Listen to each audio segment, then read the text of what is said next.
美国本福德号导弹驱逐舰周二过航台湾海峡，并公开炒作。解放军东部战区全程跟监警戒。东部战区新闻发言人指出，美频频挑衅、作秀造势，充分说明美是台海和平稳定破坏者、台海安全风险制造者。近期，美国无论是政界还是军方，都在台湾问题上动作频频。正在岛内窜访的美国前防长埃斯珀再度炒作台海紧张局势，鼓动台当局提升防务预算，增强所谓不对称作战能力等，妄图忽悠台湾掏更多钱买美国军火。周三，解放军东部战区新闻发言人施毅陆军大校就美本福德号导弹驱逐舰过航台湾海峡发表谈话。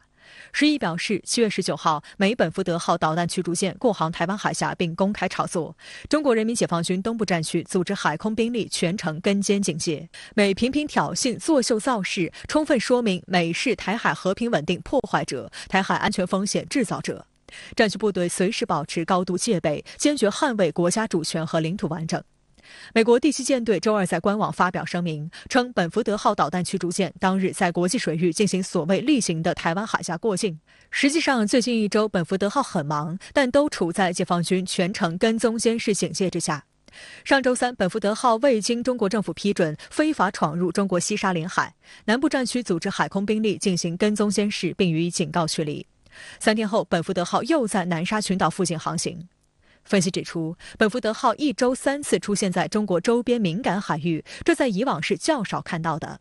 有专家指出，本福德号连续性的挑衅行为，恰恰体现出美国反华恶华政策不仅变得常态化，势头还有所攀升。很显然，在他的这些行动，不管我们看包括南海还是在台海，那么都是有一定的这种战术意义，试图去配合美国当前的在南海和台海的一些政策。那么，首先第一个方面，我觉得就是一种试图去激化这一地区的这样一种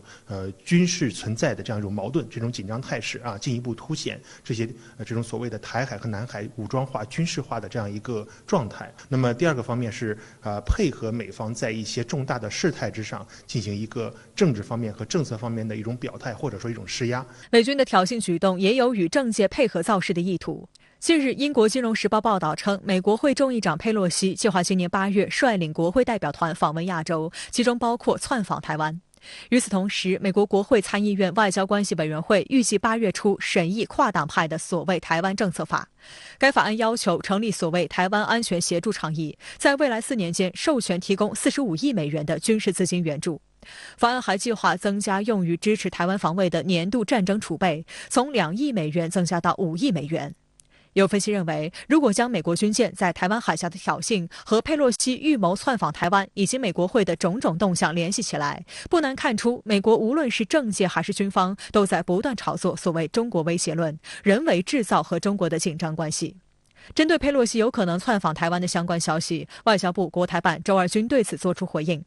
外交部发言人赵立坚周二表示，中方坚决反对任何形式的美台官方往来。如果佩洛西众议长访台，将严重违反一个中国原则和中美3个联合公报规定，严重损害中国主权和领土完整，严重冲击中美关系的政治基础，向台独分裂势力发出严重错误信号。中方对此坚决反对。国台办发言人朱凤莲同一天敦促美国国会一些人认清台湾问题的重要敏感性，认清台独分裂行径的严重危害性，停止在台湾问题上打牌挑衅，停止对台独势力的纵容支持，停止任何玩火行径。很显然，佩洛西这样一个做法，它更多的是代表他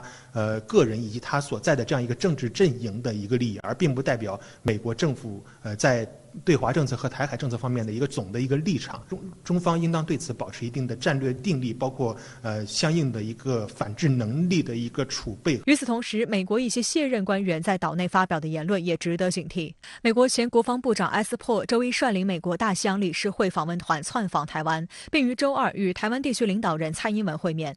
埃斯珀声称，美国的一中政策现在没有用了，主张远离战略模糊，呼吁台湾要展现自我防卫决心。他还在会后记者会上明确建议台湾提升防务预算，增强不对称作战能力，并让男女都服役1年以上，加强后备动员能力等。他在国防部长任内有没有讲过说美国的一中政策应该要调整或者是废弃？好像没有至少我没有查到。他们这些人啊，我只能说，因为多多少少跟军火商都会有蛮密切的互动。美国你看每一个来几乎都叫我们赶快多买东西，是。那多买东西，如果今天是个分散的市场也就罢了，但是呢，我们多买东西，卖家就是美国了。台湾联合新闻网注意到 ，S 破2010年7月被美国军火巨头雷神公司聘为政府关系副总裁，曾2度被美国国会山报评为最佳企业游说者。有岛内评论员指出，美国军工复合体的影响力巨大。现任美国国防部长奥斯汀过去也曾担任雷神公司的董事。由于台湾军费提高，多是向美国采购武器，最大受惠者多是美国军火商。因此，岛内有声音认为，有这种背景的美国人说话应该要小心。军火商介入国会，致使国会助理撰写法案，协助军备出口，获利后以政治现金回馈参众议员，形成循环。岛内舆论还注意到 ，S 破一行人主要目的在要求台当局延长兵役，强化后备作战能力。这是美方今年第3次做出呼吁。其实这些建议背后都蕴藏着复杂的军火利益与军售议题的争论。埃斯珀在担任美防长1年多的任期内，核定对台军售案总额超过100亿美元，其中包括66架 F-16V、海马斯多管火箭系统等武器装备。可见埃斯珀确实为美国军火商带来极大的利润与就业机会。还有观察指出，拜登政府和特朗普政府的军售政策有着明显区别。拜登政府上任后对台军售频次有所加快，但涉案金额和内容却大打折扣。与特朗普时期动辄高达80亿美元的对台军售项目相比，拜登政府对台军售最高不过7.5亿美元，最低还不足1亿美元。而拜登政府今年以来的4次对台军售内容，大多以零附件和勤务内容为主，这也与特朗普政府对台军售清单上战机、主战坦克、火箭炮等众多进攻性武器形成鲜明对比。岛内评论指出，两届美国政府在对台军售方面的政策转变，或多或少反映出美国军火商背后的角力。我们看到特朗普政府时期对台军售更多的是集中于包括导弹，包括一些大型的这种载具系统，那么大型的重型的装备，那么它更强调的是所谓发展台湾这种军事现代化的这样一种水平。那么它实际上代表的是美国军工利益复合体制内比较传统的一个方面的一个利益。而我们看到现在拜登政府特别是在俄乌冲突之后，它似乎是受到了某种启示，一方面它要把更多的这种传统的军工产能去供给到乌东战场，那么另外一方面，它也需要去为结合美国自身这样一个军事战略的一个不断的调整，那么也要去为另外一部分军工利益复合体的这样一个利益服务。美国前防长埃斯珀窜访台湾，发表了一系列不负责任言论，你有什么样的观察？现任的美国高官扎堆到台湾去捞金，已经变成了现在最引人关注的生意了。为什么这么说呢？最近1-2年，特朗普政府卸任的一众高官是马不停蹄的到台湾，其中的缘由不外乎就是卸任之后要继续捞取名利。一方面呢，这些卸任的官员的政治影响力已经不复往昔，但是到台湾呢，就会引起媒体的关注和报道。如果搞出大新闻，也就顺理成章的上了头条，推销了自己。比如说前任的国务卿蓬佩奥还想着去竞选总统呢，如果一直默默无闻，选民都把他给忘了。埃斯珀也是这么个套路，当防长的时候没有过瘾，到台湾窜访，首先是捞取关注度，尤其是中美关系已经成为美国朝野共同关注的话题之际，埃斯珀的言行首先是给美国国内看的，也不排除有东山再起的机会。台湾问题是中美之间高度敏感的问题，中美高层几经会晤，中方就台海问题清晰地表达了自己的立场。但是从这些卸任官员的动作来看，台湾已经变成了美国政客捞取政治资源的捷径。反过来看，这些高官跑到台湾被尊为座上宾，还捞取利益，何乐而不为呢？而台湾当局似乎还没有感觉到自己已经变成了这些过气的美国政客的玩偶。埃斯珀大放厥词，说什么一中原则不适用了。如果按照他的理论，美国早就应该四分五裂了，把西部地区再还给印第安人。此外，埃斯珀还批评拜登政府不应该坚持战略模糊了，要战略清晰，以此来表示自己跟民主党的不同立场。回过头来看呢，特朗普政府时期也没有战略清晰，埃斯珀当防长的时候怎么就不战略清晰了呢？这些不负责任的言论是十足的炒作，也反映了美国即将到来的中期选举中，中美关系、台海问题会成为一个绕不开的话题。除了捞取点政治筹码之外，埃斯珀也是来捞金的。他给台湾当局出的什么主意呢？提高非对称战力，男女都要服兵役，延长服役的时间，还要求台湾当局要将军费开支占 GDP 的比值从 2% 提高到 3.2%， 俨然是总督的架势。其实呢，每一项建议背后都是钱。所谓的非对称战力，就是将一些原先不被台湾关注的武器也要纳入到清单之中，并不是台湾想买啥美国就卖啥，而是美国有啥卖，台湾就要买啥。埃特珀与美国军工利益集团关系非常的密切，去台湾也是推销武器，只是完全没有推销员应有的礼仪，赤裸裸的让台湾提高军费开支，人员延长服役时间，为了达到目的，不断的鼓吹中国威胁论。如果了解美国的战略传统，就会发现军方还是非常关注地缘政治，而不是价值观的好恶。其实呢，埃特珀的言行已经偏离了美国的战略传统以及他自己原有的身份。周二晚，国务院总理李克强视频会见了世界经济论坛主席施瓦布。李克强强调，无论国际风云如何变幻，中国都将坚持对外开放基本国策不动摇。同一天，第9次中欧经贸高层对话也达成了一系列成果和共识。李克强在视频会见中表示，中国同世经论坛的合作走过40多个年头，几乎与中国改革开放进程同步。中方赞赏论坛始终聚焦经济发展，加强对华合作，双方深化合作有利于向世界发出发展经济、改善民生的积极信号。李克强指出，无论国际风云如何变幻，中国都将坚持对外开放基本国策不动摇，愿同各方加强对话与沟通，为开展互利共赢合作创造条件。施瓦布表示，当今世界面临多重危机挑战，世经论坛愿同中方深化合作，推动全球对话，充分发挥工商界作用，加强国际和地区交流合作，为应对气候变化、推动产业转型、促进社会公平发挥积极作用。当天，李克强还出席了世界经济论坛全球企业家视频特别对话会，发表致辞，并同企业家代表互动交流。李克强指出，中国经济已深度融入世界，对外开放是中国的基本国策。我们将深化高水平对外开放，坚持自由贸易、公平贸易，推动多边和区域贸易合作2个轮子一起转。周二，国务院副总理刘鹤与欧盟委员会执行副主席东布罗夫斯基斯以视频会议形式共同主持第9次中欧经贸高层对话。双方围绕宏观经济、产业链供应链、贸易与投资、金融合作4个专题进行了务实、坦诚、高效的讨论，交流富有建设性。就宏观经济政策协调、产业链供应链合作、世贸组织改革、扩大市场开放、中欧地理标志协定实施、动植物检验检疫、金融业双向开放和监管合作等达成一系列成果和共识。双方认为，健康稳定的中欧关系和中欧经贸关系有利于世界发展与繁荣。双方愿共同努力，认真落实好习近平主席与欧洲理事会主席米歇尔和欧盟委员会主席冯德莱恩视频会见以及第23次中国欧盟领导人会晤达成的重要共识，增进相互理解，推动中欧经贸领域务实合作，以中欧合作的稳定性应对世界经济形势的不确定性。双方同意共同应对全球经济面临的挑战，加强宏观经济政策沟通协调，维护全球产业链供应链稳定，共同维护和加强以世贸组织为核心、以规则为基础的多边贸易体制，积极推动贸易和投资自由化便利化，促进公平竞争，保护知识产权，为企业创造更好的营商环境，进一步推进金融领域双向开放和监管合作。那么这次欧洲实际上是非常主动的给我们这协调宏观政策，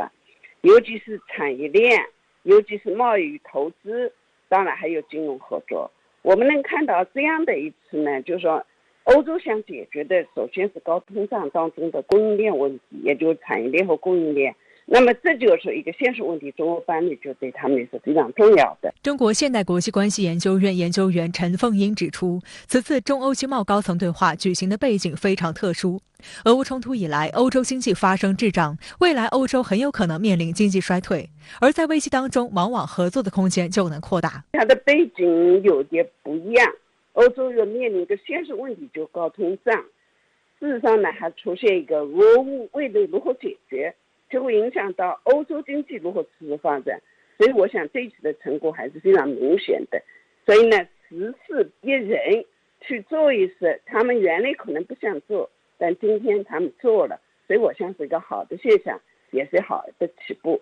中国是欧盟第1大贸易伙伴。中国海关总署近日发布的数据显示，今年上半年，中国对欧盟进出口总额达2.71万亿元，同比增长7.5%。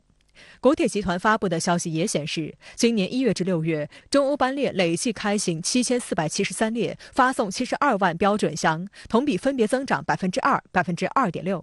香港南华早报注意到，近期中欧双方高层互动频繁。本月8号，第3次中欧环境与气候高层对话通过视频方式举行。7号，国委员兼外长王毅在巴厘岛出席20国集团外长会期间，会见了欧盟外交与安全政策高级代表博雷利。此外，国委员兼外交部长王毅上月底会见即将离任的欧盟驻华代表团团长玉白时还指出，中欧作为世界上的2支重要力量，应加强对话沟通，坚定不移地维护伙伴关系的基本定位，维护求同存异的相处之道，维护互利共赢的合作方式，维护多边主义的时代潮流，为世界提供更多的稳定性和正能量。这既是中欧双方承担的国际责任，也完全符合双方的根本和长远利益。王毅周二应约同芬兰外长哈维斯托通电话时也表示，中欧建立发展全面战略伙伴关系是双方共同付出心血和努力的结果，中欧始终是合作伙伴而不是对手。在中欧之间渲染甚至制造对抗不符合双方利益，希望并相信芬兰将继续在欧盟中发挥建设性作用。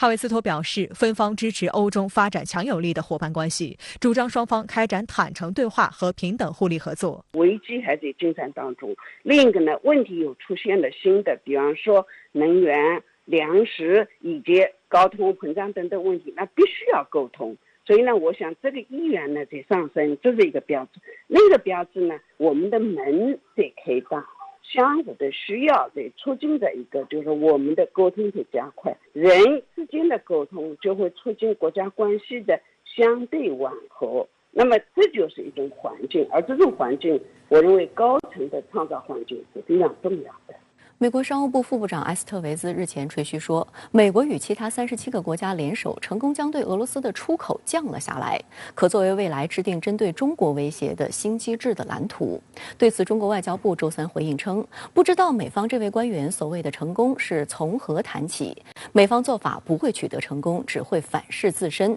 冲击世界和平与安全，这值得美方深思。世人看到是，当前美国正面临40年来最严峻的通货膨胀，美国国内不断高企的食品和能源价格令美国民众苦不堪言。美国消费者的情绪已经降至1952年以来的最低点。有关的民调显示，85%的美国成年人认为，美国正朝着错误的方向发展。汪文斌表示，美方作为乌克兰危机的始作俑者，不断拱火地道激化矛盾，挥舞制裁大棒，大搞经济胁迫，不仅破坏了国与国之间的正常交往，违反了国际贸易的通行规则，更导致了乌克兰危机的复杂化和扩大化。当前世界股市、汇市、原油、天然气、粮食和有色金属期货市场持续反复震荡，令各国老百姓，特别是那些经济基础本就薄弱的发展中国家人民深受其害。事实一再表明，固守冷战思维、热衷阵营对抗，不会取得成功，只会反噬自身，冲击世界和平与安全，这值得美方深思。负责工业与安全的美国商务部副部长埃斯特维兹周二在美众议院外交事务委员会听证会上还夸耀说，美国在实体清单中增加了近600个中国实体，其中大约107个是拜登政府新增的。而他上个月在一次美国智库活动中还妄称，中国在科技领域正变得更加激进、好战和活跃，所以美国通过出口管制来管理对华关系显得愈发重要。他甚至还扬言，他们的目标就是要阻止中国超过美国。深圳卫视注意到，埃斯特维兹与美防务系统关系深厚。在奥巴马执政时期，埃斯特维兹曾担任负责采购、技术和后勤事务的国防部首席副部长。此前，他曾历任五角大楼其他职位，负责监督后勤以及管理国防部庞大供应链。他还曾代表五角大楼在跨部门的美国海外投资委员会参加审议。该委员会负责审查拟议的外国收购案是否存在国家安全方面的问题。美方目前正在表态呢，它实际上出于这样2方面考虑，一方面借助呢将中俄化作一个假想的敌对阵营来强化自己的同盟。另一方面呢，美方呢确实呢也在尝试看看对俄罗斯制裁的这一套能否呢用在中国身上。长期以来，美国政府一直在以各种借口制裁中企。2018年，美国国会通过一项法律，要求商务部扩大对流向海外的美国敏感技术的管制。当时的特朗普政府也积极采用实体清单的模式，限制美国供应商对中国企业的技术出口。2021年上台的拜登政府则更加热衷于打压中企。在俄乌冲突发生后，尽管美国官员多次声称没有发现中国企业绕过美国制裁支持俄罗斯的迹象，但拜登政府仍在6月28号以支持俄军方为由，将5家中企列入黑名单。美国《纽约时报》本月5号就披露，美国政府正在从制裁俄罗斯的行动中吸取教训，试图利用这些经验扩大对中国和部分国家的出口限制，以防止相关公司或机构威胁美国国家安全。美国官员们装模作样地说，他们的目标不是削弱中国的整体经济，而是限制中国获得有助于军事和科技进步的技术。这份言拟中的对华出口管制措施被美国官员自夸为有了更多新意。首先，美国强调新的措施将是一个升级扩大版本，包括放宽对华实施出口管制的适用范围，同时争取更多盟友和伙伴参与进来。还要重新定义哪些技术将被视为敏感或关键，以及可能被军队和安全机构使用。量子计算、尖端芯片以及人工智能等都可能被纳入管制。实际上，美国以各种莫须有名义围追堵截具有国际竞争力的中国高科技企业，其深层次恐惧就是害怕在中美科技竞争中落败。哈佛大学肯尼迪学院贝尔福科学与国际事务中心去年年底发布的一份报告指出，目前美国在半导体行业仍然占据主导地位，但中国很快就会在2个重要领域赶上美国：半导体制造和芯片设计。报告还显示，未来10年即使不会超过美国，中国在包括人工智能、5G、量子信息科学、半导体、生物技术和清洁能源等领域将逼近美国。美国想要把制裁俄罗斯的经验复制到中国身上也障碍重重。对于美国政府此次扩大对华出口管制的想法，美国商界警告说，对中国这个全球第2大经济体实施贸易限制将带来比制裁俄罗斯更大的风险。《纽约时报》援引美国企业高管的观点称，广泛的出口管制可能严重破坏全球贸易，还会迫使中国对出口美国和其他国家的关键产品施加限制。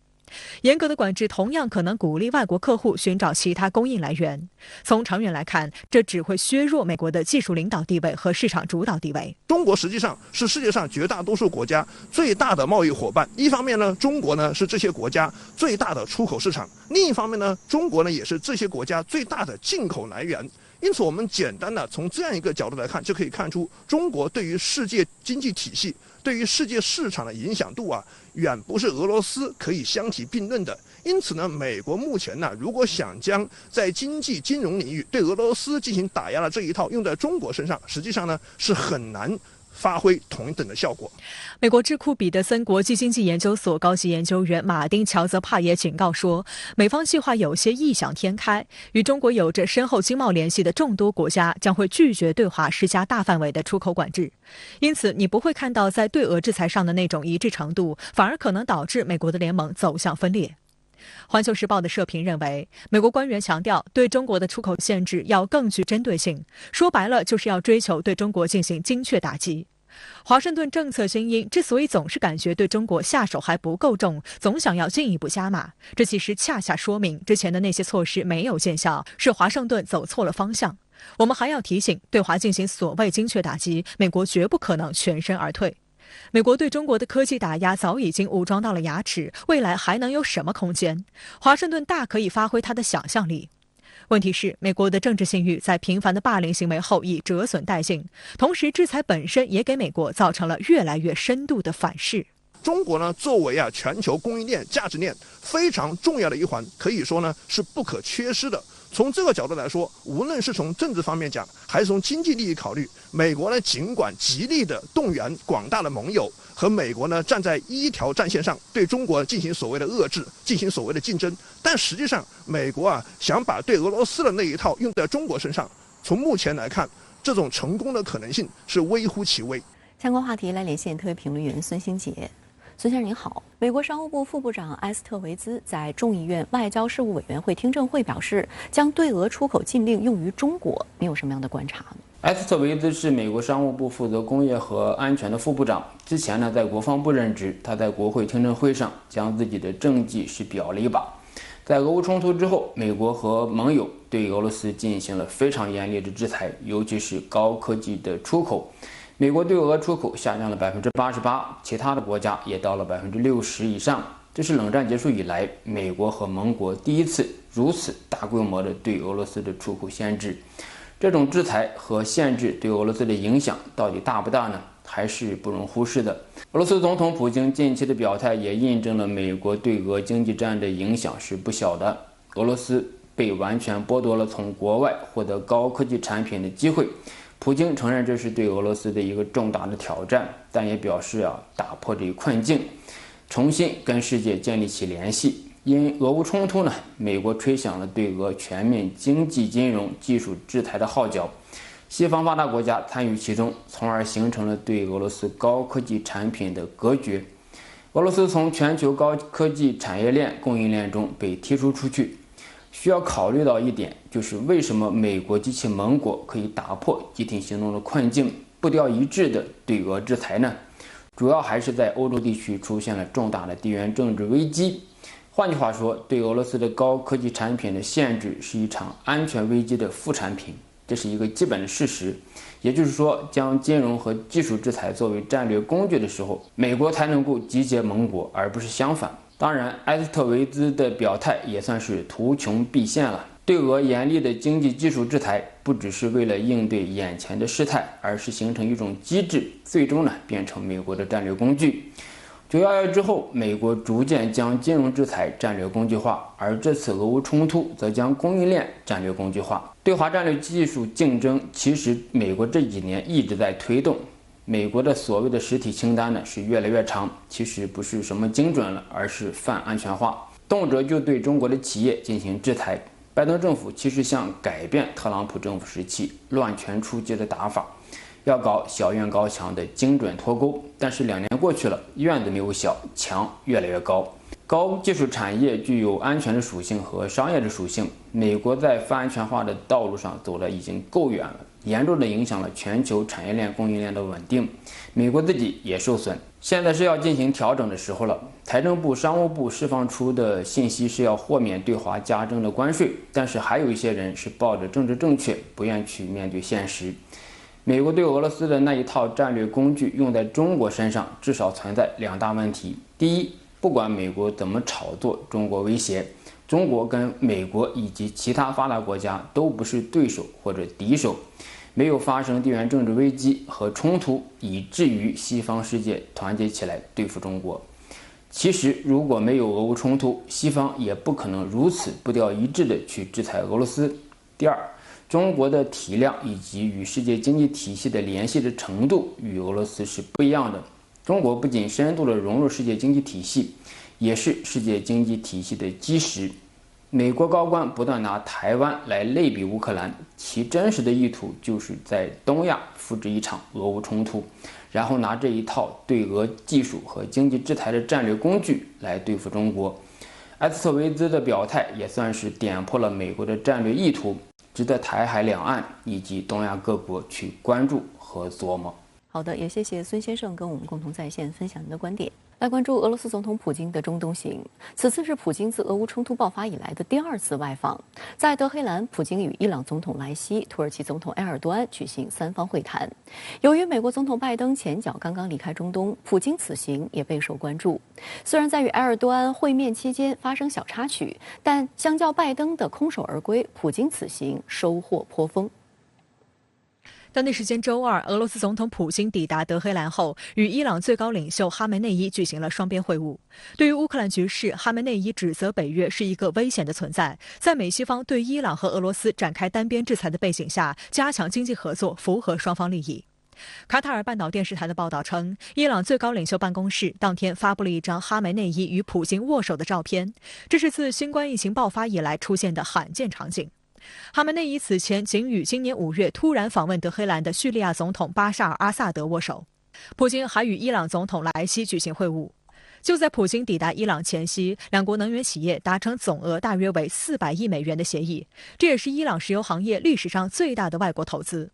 根据协议，俄罗斯天然气公司将投资约100亿美元用于开发伊朗的2座气田。伊朗天然气储量居全球第2，但美国施加的制裁令其出口受阻。此外，俄方还将参与伊朗6个油田的开发活动，使俄罗斯和伊朗这2个油气出口大国能够在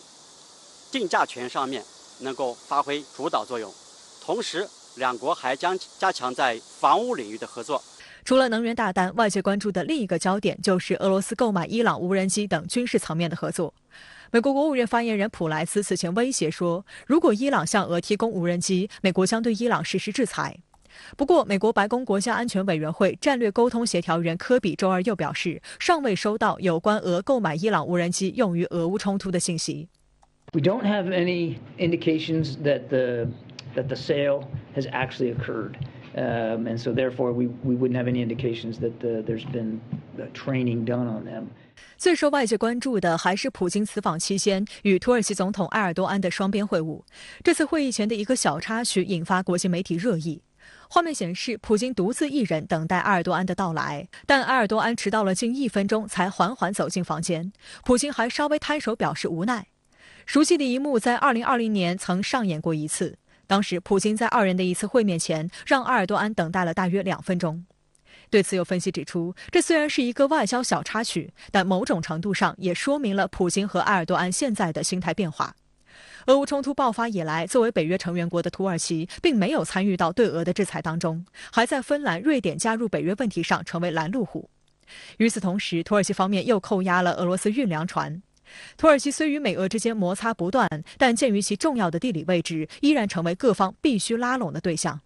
这次会晤中，普京与埃尔多安讨论了乌克兰粮食出口问题。上周三，俄罗斯、乌克兰、土耳其和联合国的代表在土耳其伊斯坦布尔举行了乌克兰粮食出口问题4方会谈，各方同意准备一份联合文件，以确定从乌克兰港口出口粮食的法律框架和一般程序。普京称，相关工作已取得积极进展。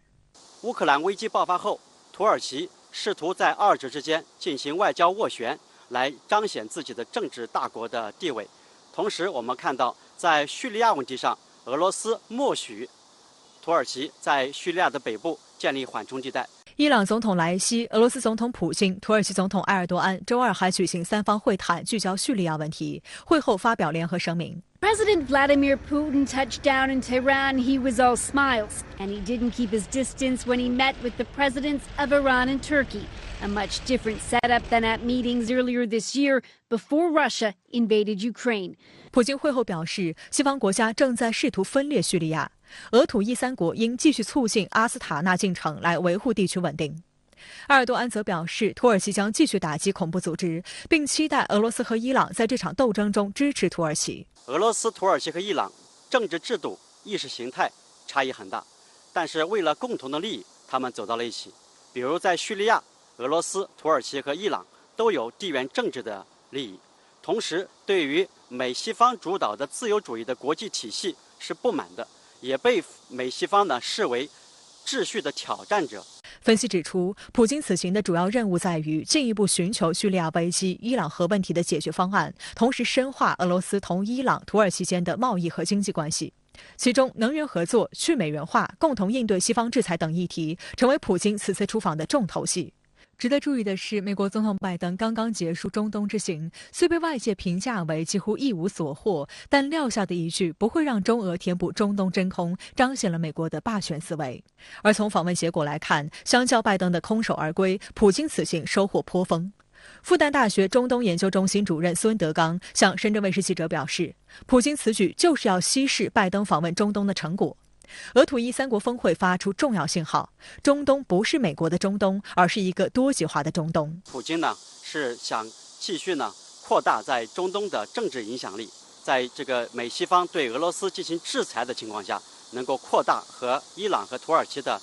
经济、贸易、能源、粮食和防务等多方面合作。相关话题来连线特约评论员陈斌。陈先生您好。俄罗斯总统普京访问中东与拜登访问有何不同呢？主持人好，全世界呢都在关注普京和拜登的中东行，看两个死对头呢谁胜谁负。但就中东访问而言，虽然两人访问的国家不同，但是从影响力而言，可以说呢普京碾压了拜登。一些西方媒体也认为，普京访问中东是对拜登的一记反杀，是对美国的侧翼包抄。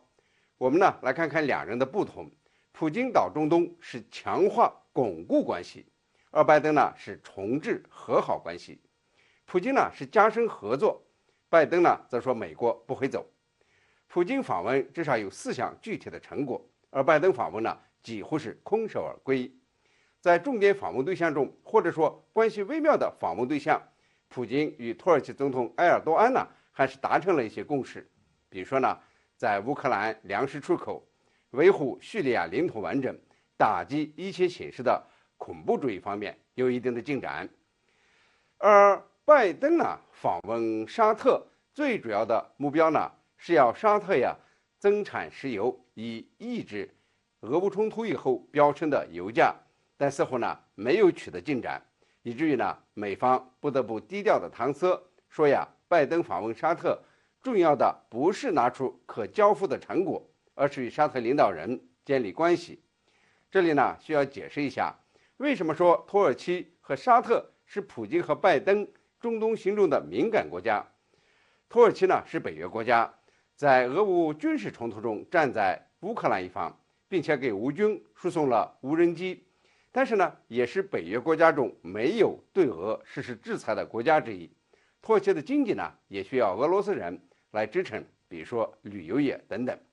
因此呢俄土关系成为看点。而沙特阿拉伯呢曾经是美国的传统盟友，但是美国在中东北非发动颜色革命以后，沙特呢不再信任美国，美国呢也有漠视中东国家的明显意图，从中东撤退。拜登呢还把沙特攻击为贱民国家。因此呢拜登如何与沙特领导人见面，能谈什么都成了焦点。拜登和普京呢前后脚访问中东，也说明了中东在美俄的战略中地位重要。今后两国呢将在中东展开激烈竞争，而中东国家目前也没有在美俄之间选边站，仍然保持着适度的平衡。普京的中东行备受关注的是俄罗斯与伊朗的全面合作协议，包括把美元踢出双边交易。那您是如何来看俄伊关系？俄罗斯和伊朗呢是传统合作国家，同时呢受到美国打压和制裁，现在呢关系就更加密切了。这种关系呢与美国和以色列的关系有点相似。普京呢访问德黑兰取得了不少实质性成果，一呢是加强经贸合作，双方呢都誓言要最大限度的减少这个西方制裁的影响，其中最重要的一条呢就是你刚才提到的，两国终将放弃在双边交易中使用美元。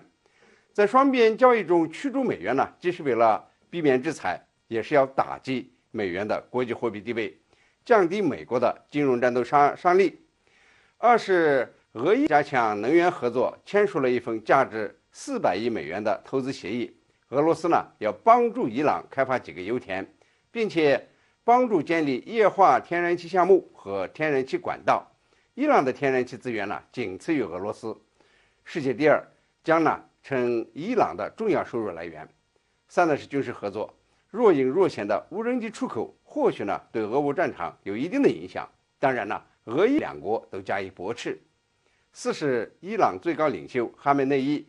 对俄罗斯对乌军事行动表达同情和支持，抨击北约呢是一个危险的存在，如果放任北约扩张，他们呢将更有野心。这些就说明呢俄伊关系更加密切了，伊朗也成为中东国家中坚定的这个挺俄派。当然这个俄伊双方呢也存在竞争，比如说在石油天然气的出口和定价上。所以说呢伊朗仍然保持着平衡，向俄靠拢，但是仍然保持着自主性。好的，也谢谢陈先生跟我们共同在线分享您的观点，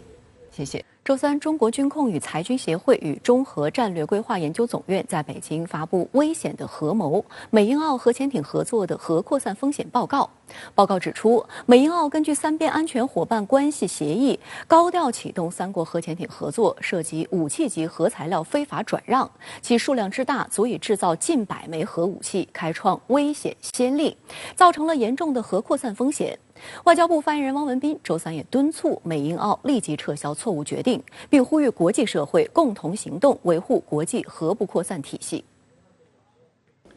我注意到有关的报告，这是中国学术机构首次发布关于美英澳核潜艇合作的专题研究报告。报告指出，三国核潜艇合作将构成核武器国家向无核武器国家转让成吨武器级核材料的不良先例，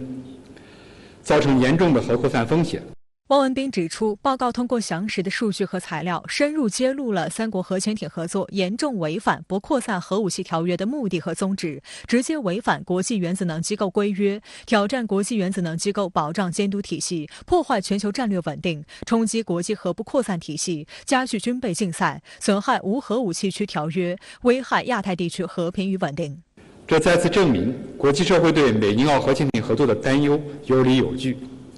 美英澳应切实回应国际社会关切，忠实履行核不扩散国际义务，撤销三国核潜艇合作的错误决定。去年9月15号，美国、英国与澳大利亚三国发表联合声明，宣布建立三边安全伙伴关系 AUKUS， 开展多种先进国防技术合作，加强在印太地区的军事能力。作为 AUKUS 框架下的首个合作项目，美英将协助澳大利亚建造至少8艘核潜艇。中国军控与裁军协会会长张岩指出，美英澳三边安全伙伴关系是继五眼联盟和美日印澳四边机制之后，美与少数国家联手打造的新政治军事同盟，服务于美主导的印太战略，旨在挑动地区对抗和分裂，进行地缘零和博弈，给国际和地区形势带来新的不稳定因素。我们希望通过今天的发布会，在正本清源的同时，表达中国学术机构及民间团体对美英澳核潜艇合作的严重关切和强烈反对，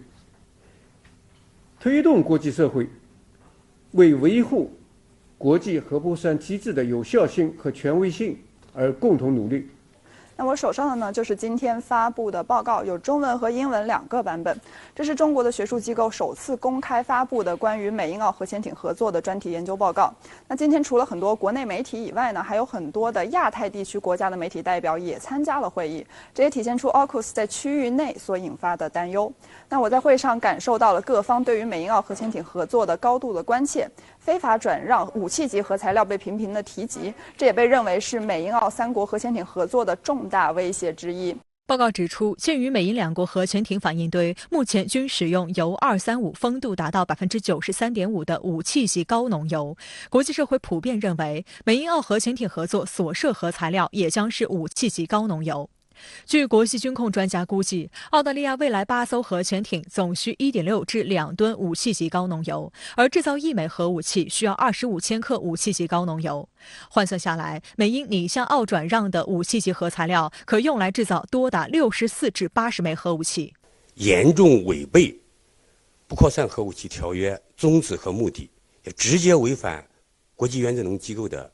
规约，破坏全球战略稳定。国际社会对此已经广泛的关注、担忧和批评。我们作为智库呢，还是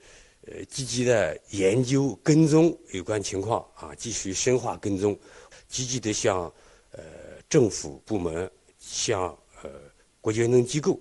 提出我们的意见啊。我们通常讲要提出中国的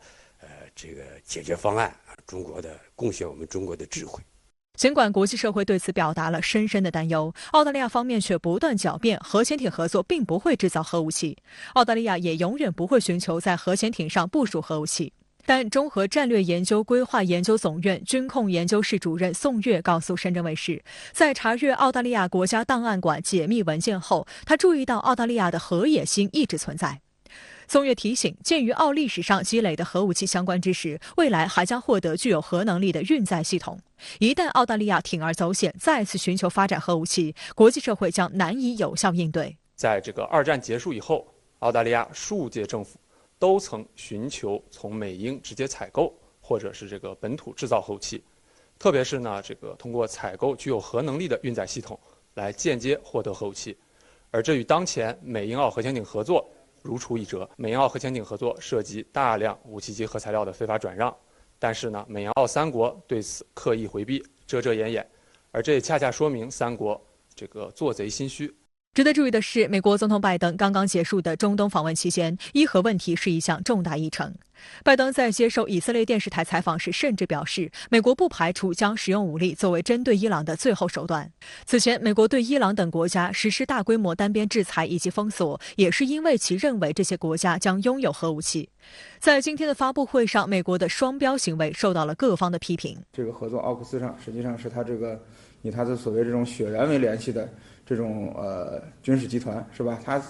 刚才这个报告里也提到，这双重标准非常明显是吧？你自己在这个集团范围内，你就可以提供这个大量武器级核材料都不管不顾了。那么其他国家呢？你发展一些敏感的民用核燃料循环技术，然后受到美国的单边制裁。继续来关注乌克兰局势。乌军周三用美国提供的海马斯多管火箭炮袭击了乌南部赫尔松州安东诺夫斯基大桥。乌方多位高官近日声称，美西方武器的持续交付正在改变俄乌战场形势，并要求美西方继续加强武器援助。但是在长期消耗战下，美西方的武器库存已经面临问题，对乌援助还能持续多久？来看看报道。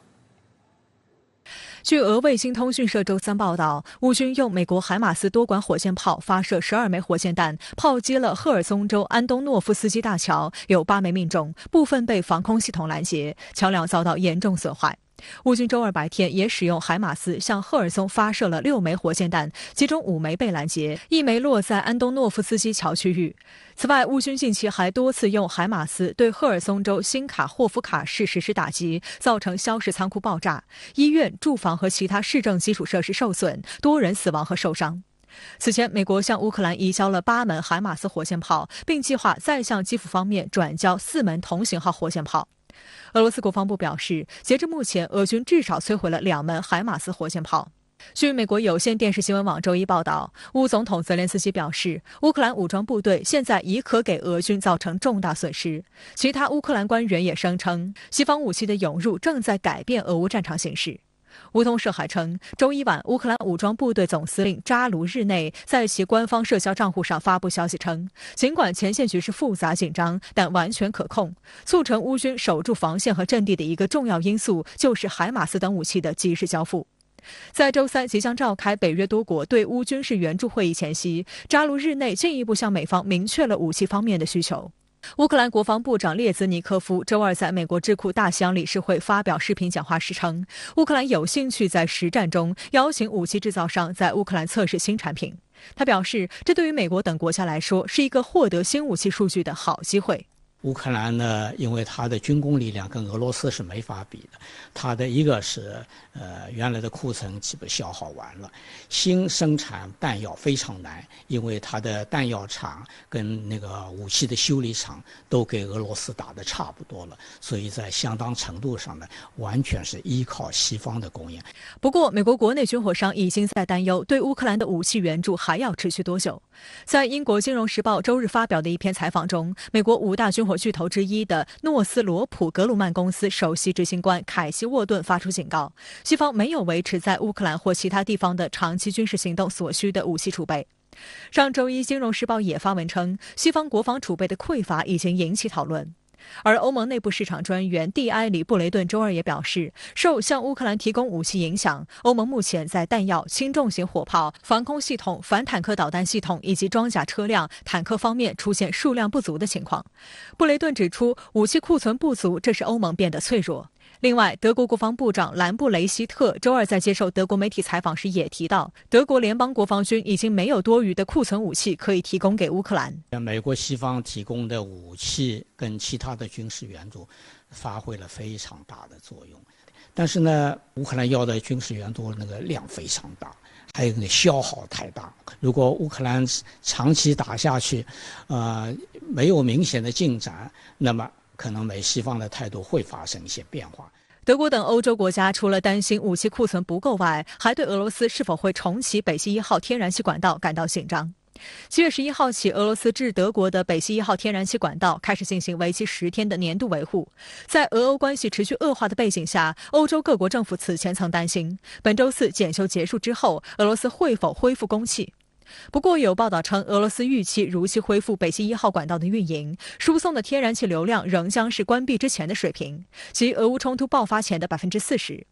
俄方此前曾表示，关键的涡轮发动机由于制裁原因被扣留在加拿大，是其被迫减少北溪1号输气量的原因。而在德国的外交努力下，加拿大最终同意松口，已于周日用飞机将该涡轮机送往德国，但目前该涡轮机尚不太可能在周4之前重新安装。